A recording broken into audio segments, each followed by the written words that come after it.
자, 잠언 25장 11절 말씀 우리 힘차게 샤우팅합니다. 시작. 경우에 합당한 말은 아로새긴 은 쟁반의 금 사관이라. 경우에 합당한 말은 아로새긴 은 쟁반의 금 사관이라. 경우에 합당한 말은 아로새긴 은 쟁반의 금 사관이라. 잠언 25장 11절 말씀. 아멘. 할렐루야. 네, 오늘 함께 읽을 귀한 말씀 가지고 좋은 인간관계를 위한 지혜라는 제목으로 하나님 말씀 함께 나누겠습니다. 자, 1절 말씀을 다시 한번 읽어볼까요? 1절만 다 같이 시작. 이것도 솔로몬의 잠언이요 유다왕 히스기야의 신하들이 편집한 것이니라 라고 했습니다. 이것도 라는 말로 봐서 히스기야 왕 시대에 유다의 학자들이 솔로몬의 잠언으로 모았는데 그때 25장도 뭐 원래 좀 편집을 했든지 추가를 했든지 했던 그런 내용인 것 같습니다. 근데 일부러 이렇게 히스기야의 신하들이 편집했다라는 그런 말을 언급한 거 보면 히스기야 왕이 뭔가 지도자의 리더십이나 아니면 사람과 인간 관계에 대한 그런 내용을 일부러 의도적으로 집어넣었다라고 볼 수도 있어요. 자, 그래서 1절에서 14절 말씀에 보면은 어떤 왕이 지도자, 리더십이죠. 리더십. 오늘도 우리 목사님께서 대통령 리더십이 바뀐 것에 대해서 이제 얘기를 했는데 그런 대통령 리더십, 어떤 조직의 아니면 가정의 어떤 직장의 리더십에 대한 어떤 덕목을 정리해 놓았다라고 보면 좋을 것 같고요. 자, 그렇지만 이게 꼭 어떤 대통령이나 어떤 특별한 리더십에 대한 이야기가 아니라 오늘 나도 어떤 사람들과 인간 관계나 가정 안에서 교회 안에서 그런 관계가 있을 때 그때 우리가 지혜를 얻을 수 있겠다 이런 생각을 한번 해보게 됩니다. 자, 먼저 여러분 이때 상황을 한번 이해를 해보면 이런 거예요. 자, 이거는 정확한 건 아니지만 유추해 볼 수 있는 거예요. 뭐냐면 이 당시 상황에 이제 히스기야가 등장한다는 얘기는 이때 히스기야가 남유다를 통치하고 있을 때 지금 이 상황은 북이스라엘과 남유다가 이렇게 반으로 나눠져 있는 상태예요. 근데 밑에 남유다에서 히스기야 왕이 통치를 하고 있을 때 북이스라엘이 망해요. 히스기야가 남유다를 통치하고 있을 때 북이스라엘이 망한다고요. 그러니까 그 망한 거를 히스기야가 봤겠죠. 아, 저렇게 하면 망하는구나. 저렇게 하나님 말씀대로 살지 않으면 망하는구나. 이거를 인지했을 거라는 얘기죠. 그러니까 북이스라엘이 아수라의 외교나 이런 것들에 의해서 고립되고 우상숭배하고 하나님 말씀대로 살지 않고 아, 저렇게 하면 망하는구나 라는 것을 알게 되면서 그걸 반면교사를 삼고 그리고 아, 저렇게 하면 망하니까 우리는 그러면 하나님 말씀대로 살아야겠구나. 우상숭배하면 안 되겠구나. 하나님 말씀에 대대적으로 내려오는 그 하나님의 말씀을 우리가 딱 붙잡고 살아야겠구나 라는 그런 마음에 역대 왕들과 솔로몬의 지혜를 편집해 놓는 거죠. 예, 이런 계기가 있는 거예요. 그래서 여러분 어떤 사건이나 어떤 일들이나 이런 거를 잘 보면서 하나님이 나에게 주시는 메시지가 무엇인지를 깨달으셔야 돼요. 지혜로운 사람은 뉴스를 보고 요즘에 지금 뭐 또 이란과 또 이스라엘 전쟁하는 거 보고 이런 걸 보면서 아, 이걸 왜 나에게 지금 보여주시고 이런 일들이 이런 사건들이 나에게 왜 일어나는가. 그럴 때 여러분 반면교사 삼고 지혜롭게 하나님 말씀을 찾아야 되는 거예요. 하나님 말씀이 나에게 뭐라고 하시는가. 그래서 히스기야는 하나님을 의지하고 하나님께 충성해야 함을 깨닫고 거기에 답이 있다는 걸 깨닫고 남유다를 종교개혁합니다. 예. 그리고 하나님 말씀대로 살아야 될 것을 다짐해요. 나중에 말년에는 흔들려요. 히스기야도 흔들려서 결국에는 좀 안타까운 결과가 되긴 하지만 어쨌든 지금 이 시점에서는 잠언의 말씀을 편집하고 그리고 하나님 말씀대로 살아야겠구나 라는 것을 이야기하고 있는 거죠. 그러므로 여러분 오늘 저와 여러분에게도 왕에게만 주시는 말씀이 아니라 오늘 나에게 어떤 인간 관계나 오늘 지혜를 주시려고 오늘 이 주시는 말씀이구나 라고 여기면서 여기서 귀한 깨달음을 얻기를 주님의 이름으로 축원합니다. 자, 그럼 첫 번째로요. 좋은 관계를 맺는 지혜를 얻으려면 첫 번째는 마음이 청결해야 합니다. 마음이 어떻게 해야 된다고요? 청결해야 된다. 자, 여러분 지도자의 마음가짐과 또 그 지도자를 둘러싸고 있는 조언자들. 뭐 예를 들면 지금 우리 가정에서 제가 아버지지만 저를 둘러싸고 있는 사람들, 어떤 가족 구성원들 이런 사람들 전체가 마음이 청결해야 그 공동체를 안정시키는 데에 아주 중요한 역할을 하게 된다는 거죠. 그러니까 마음이 사특하고 악한 것이 가득하고 그리고 자기가 왕인 것처럼 살아가는 인생에게는 그런 의미가 없어요. 내 마음이 청결하고 하나님 보시기 귀할 때 그때 그 공동체가 살아나는 거죠. 그 2절을 보세요. 2절을 보시면 같이 있습니다. 시작. 이를 숨기는 것은 하나님의 영화요 이를 살피는 것은 왕의 영화니라. 이게 뭐냐면 일을 숨기는 것은 하나님의 영역이라는 거죠. 우리가 하나님의 일을 다 알아요, 몰라요? 몰라요. 인간은 하나님이 어떻게 일하시는지 잘 몰라요. 그렇지만 왕이 할 일은 숨기는 것이 아니라 자기 마음을 청결하게 해서 할 일을 잘 찾아내고 살피고 어디에도 치우치지 않고 결정해야 된다라는 그런 의미가 담겨져 있는 거예요. 우리는 하나님이 아니니까. 그래서 왕의 판단과 통찰력이 바르게 될 때 그 나라의 백성들이 평화를 누리게 된다는 거죠. 그래서 이런 점에서 지도자는요, 하나님의 말씀에서 지혜와 올바른 판단력을 구해야 될 줄로 믿습니다. 그러므로 여러분, 지도자는요, 많은 부분에서 반짝반짝 빛이 나고 귀하게 쓰임받을 수 있도록 그 삶의 불순물을, 찌꺼기를 제거하고 청결하게 살아야 돼요. 내 마음을. 자, 4절 말씀 같이 있습니다. 시작. 은에서 찌꺼기를 제하라. 그리하면 장색에 쓸만한 그릇이 나올 것이요. 그래서 여러분, 지도자도 그렇지만 지도자 주변에, 내 주변에 청결한 사람이 많은 게 복이에요. 깨끗한 사람이 많은 게. 왜냐하면 여러분 자꾸 이간질하고 간신뱅이 있고 막 속이는 사람들이 옆에 있으면 물들게 되어 있거든요. 그 사람이 어떤 모습이 있든지 그게 나한테 뭔가 말이 오거나 뭐 이렇게 삶에 부딪히는 일이 있을 때 그게 나에게 영향이 와요, 안 와요? 영향이 오잖아요. 그 사람의 말 때문에 마음이 무너질 때 있잖아요. 그 사람 때문에 막 괴로워지잖아요. 어쩔 때는 행복해지고 해피해지기도 하고. 그건 뭐냐면 지금 그 사람 때문에 내가 영향을 받고 있는 거거든요.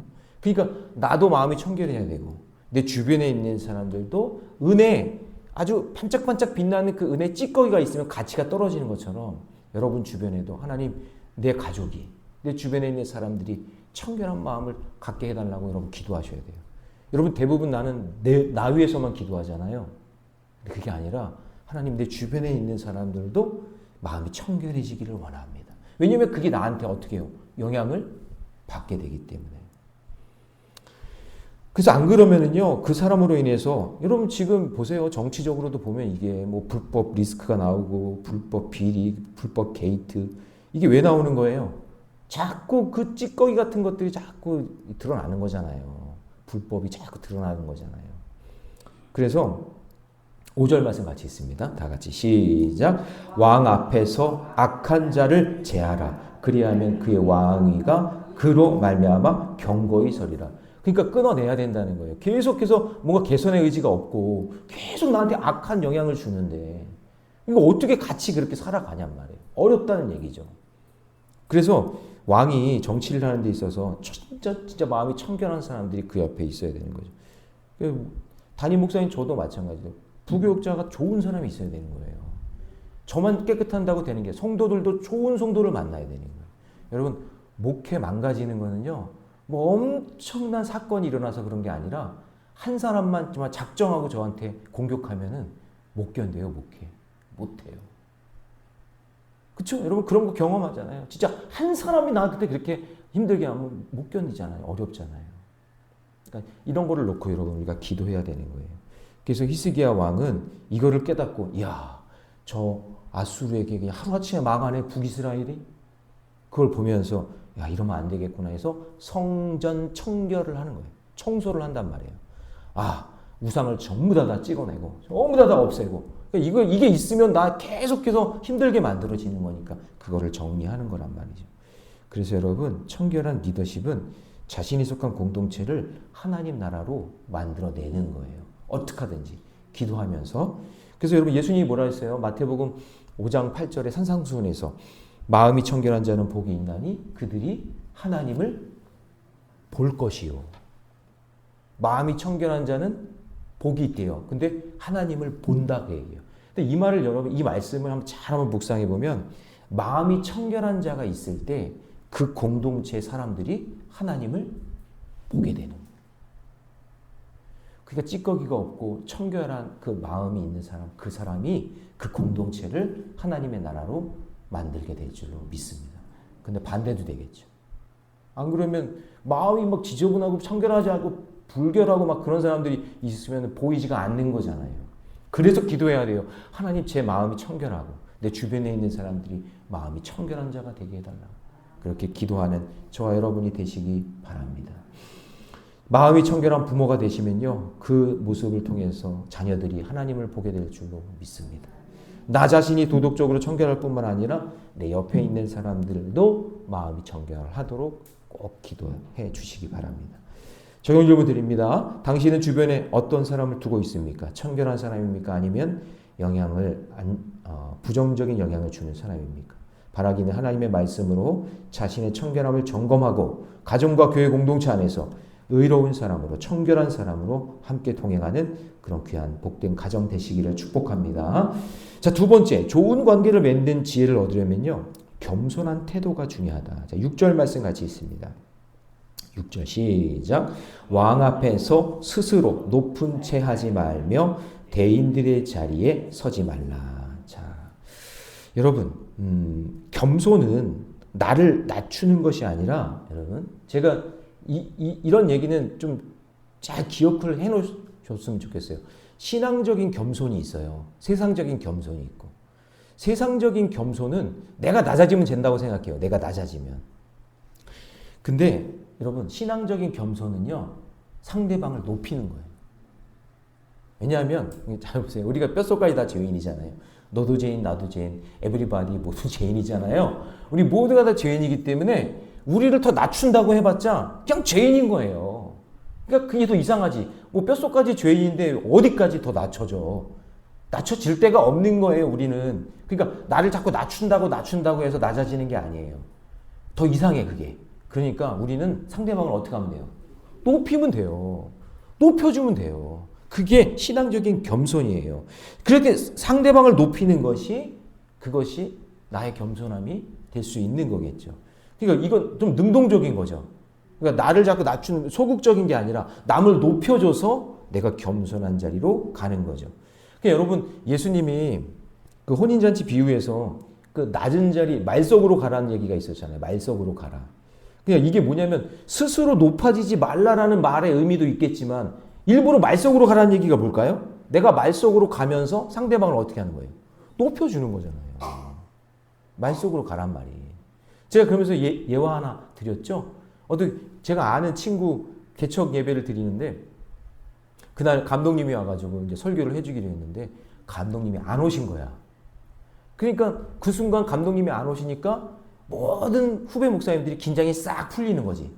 감독님이 와야 어텐션이 돼야 긴장이 되는데 감독님이 안 오니까 좀 더 마음이 풀려가지고는 감리사님이 대장이 된 거야. 감리사님이 대장. 감독 밑에 감리사니까.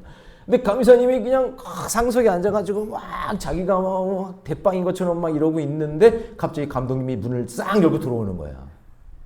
그때 완전히 얼음이 딱 됐어요.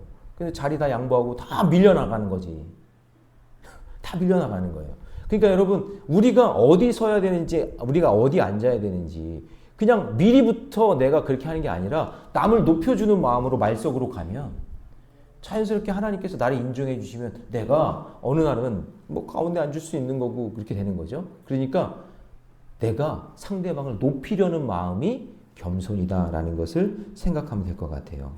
자, 그래서 여러분 보세요. 9절 말씀, 10절 같이 있습니다. 9절, 10절 시작. 너는 이웃과 다투거든 변론만 하고 남의 은밀한 일은 누설하지 말라. 10절. 듣는 자가 너를 꾸짖을 터이요 또 내게 대한 악평이 내게서 떠나지 않을까 두려우니라.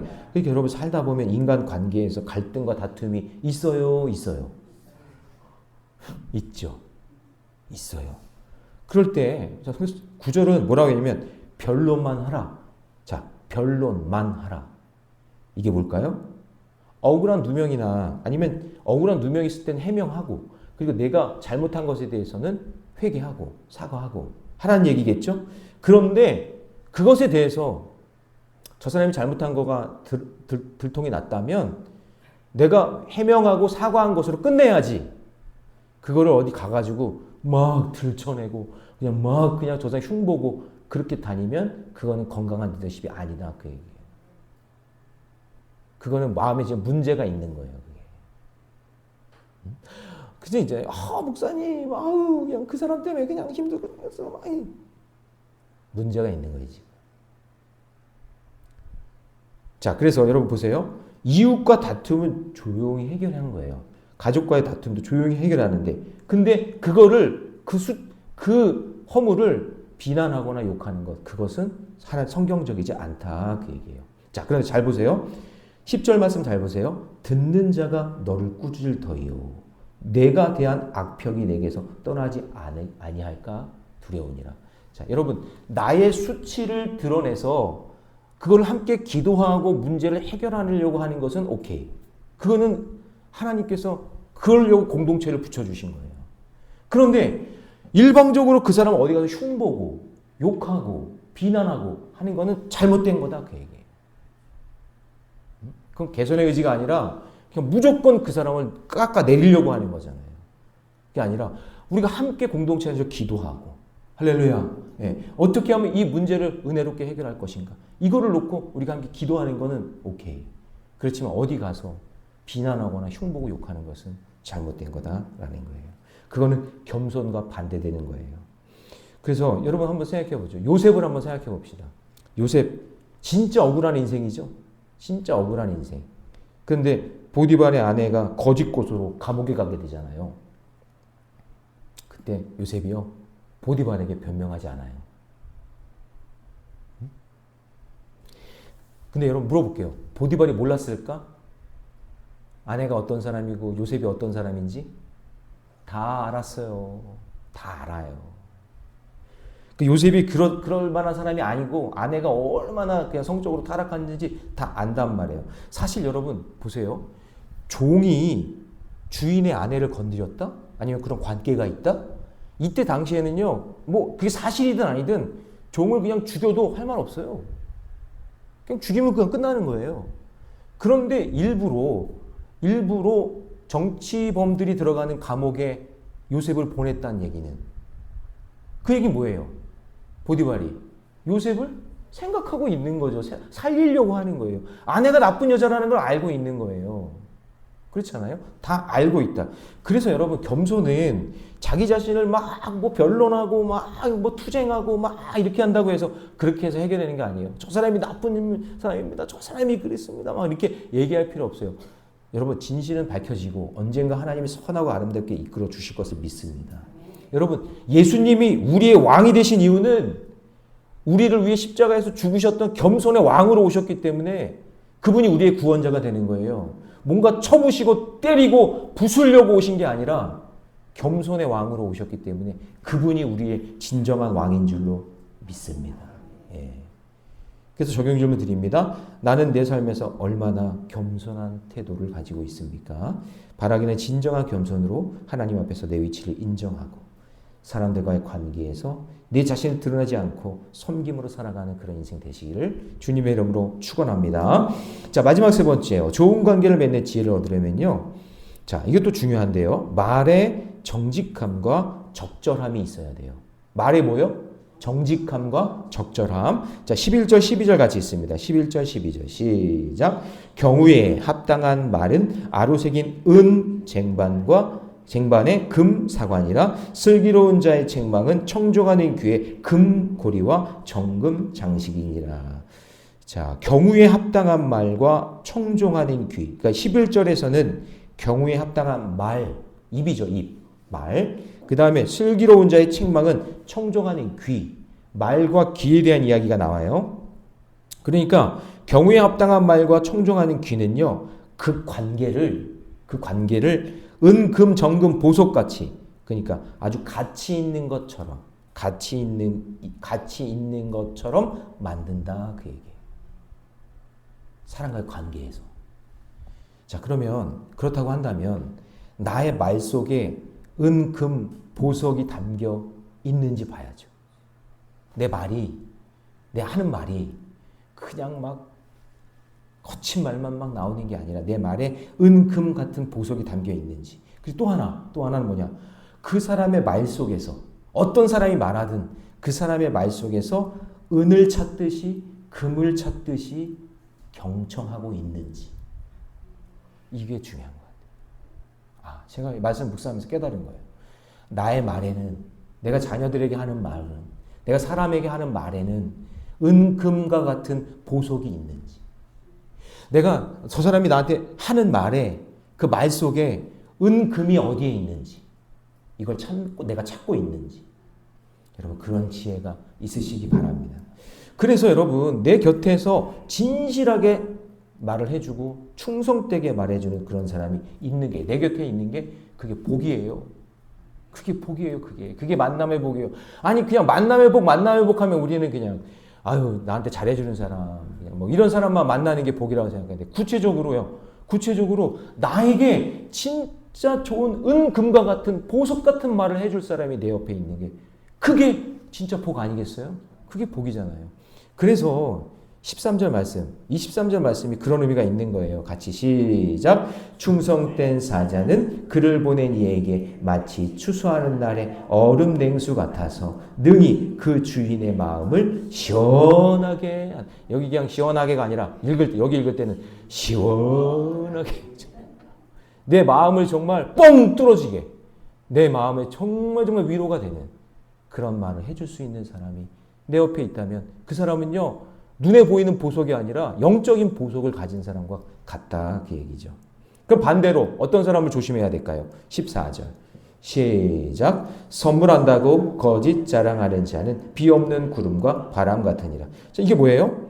할 수 있다고 뭔가 일을 한다고 막 자랑을 하는데, 그런데 그 사람이 지나가면 뭐 비 없는 구름, 그러니까 뜬구름이에요. 뜬구름 잡는 얘기만 한다, 그 얘기죠.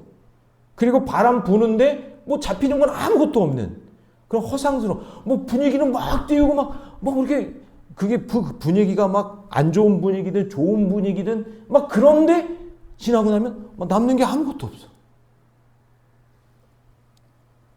허풍선, 실속 없는 사람. 도리어 그 말 때문에 공포 분위기, 안 좋은 것만 남기고 가는, 찌꺼기만 남기고 가는 사람 있단 말이죠. 그래서 여러분, 예수님은 산상수훈에서 마태복음 5장 33절에서 37절에 보면 거짓 맹세를 금하는 것이 아니라, 거짓 맹세만 금하는 것이 아니라 맹세 자체를 하지 말라 그랬어요. 제가 읽어드릴게요. 마태복음 5장 34절 나는 너희에게 이르노니 도무지 맹세하지 말지니. 맹세는 아무것도 하지 말아라, 그 얘기예요. 자, 왜 그러냐면 맹세를 남용하잖아요. 내 말이 맞아, 이렇게 해야 돼 하면서 막 남용을 하는 사람도 있잖아요. 그런 사람들은 대부분 뭐냐? 하나님 말고 자기를 믿는 거예요. 자기가 왕이야, 자기가. 그러니까 막 절대 내 말이 맞아, 이거는 분명해야 돼 막 하면서 막 그렇게 말하는 사람들은 대부분 자기가 인생의 왕인 사람이에요. 자기를 더 믿게 만들려는 거예요. 하나님을 믿어야지 자기를 믿으라는 거예요. 그 예수님은 정직하고 신실한 말 자체가 우리의 신뢰가 되어야 하면서 굳이 맹세로 강조하지 않아도 될 만큼 그런 진실성 있는 삶을 살면 되지, 살아내면 되는 거지, 말로 그냥 그렇게 한다고 해서, 맹세한다고 해서 그게 하나님 보시기에 귀한 게 아니라는 거예요. 대표적으로 봅시다. 예수님이 제자들에게 야, 이제 내가 때가 됐다. 이제 나는 잡혀갈 거고 나는 이제 십자가에서 고난당하 죽을 거야 라고 얘기했더니 베드로가 뭐예요? 갑자기 막 장담하면서 맹세하잖아요. 주님, 그걸 할 수 없습니다. 다 버릴지라도 저는 안 버립니다. 그때 예수님이 지나가는 말로 그랬을 것 같아. 아닌데 너 닭 울기 전에 3번 나 부인할 건데. 그런 일 없습니다. 저는 같이 죽겠습니다. 막 이런 얘기했겠죠. 근데 닭 울기 전에 자기가 3번 부인하잖아요. 아마 베드로는 평생 닭 울 때마다, 닭 소리 들을 때마다 아마 자기의 그 부끄러운 모습이 떠올랐을 거예요. 그때 맹세하지 말았을 거예요. 이렇게요. 찰스 스펀전 목사님이요, 이런 말을 했어요. 설교자들에게, 설교하시는 분들에게 이렇게 얘기했어요. 적절한 말 한마디는 1000개의 설교보다 더 사람의 마음을 움직인다. 설교하는 목사님들에게, 당신들 뭐 그냥 설교한다고 이렇게 얘기하고 저런 얘기하고 막 그러면서 얘기하지만 진짜 그 사람들에게 필요한 적절한 말을 하지 않으면 다 소용이 없다라는 이야기죠. 그러니까 말에 보석이 담겨 있어야 된다. 그런 얘기예요. 적용 질문 드립니다. 나는 지금까지 한 말 중에 누군가를 아프게 한 말이 있습니까? 혹시 슬프게 한 말이 있습니까? 예, 여러분 그런 말이 있다면 여러분 회개하시고요. 여러분의 말 속에 보석을 담으세요. 은과 금을 담으세요. 예, 그럴 때 사람 생명을 살리는 말이 되게 될 줄로 믿습니다. 자, 이제 말씀 정리합니다. 좋은 인간관계 위해서 첫 번째, 마음이 청결해야 합니다. 나뿐만 아니라 내 주변 사람들까지. 두 번째, 겸손한 태도가 있어야 됩니다. 세 번째, 말의 정직함과 적절함이 있어야 합니다. 마침에 일부 예배 드리는 우리 모든 성도들에게 이러한 좋은 관계에 대한 지혜가 있기를 주님의 이름으로 축원합니다.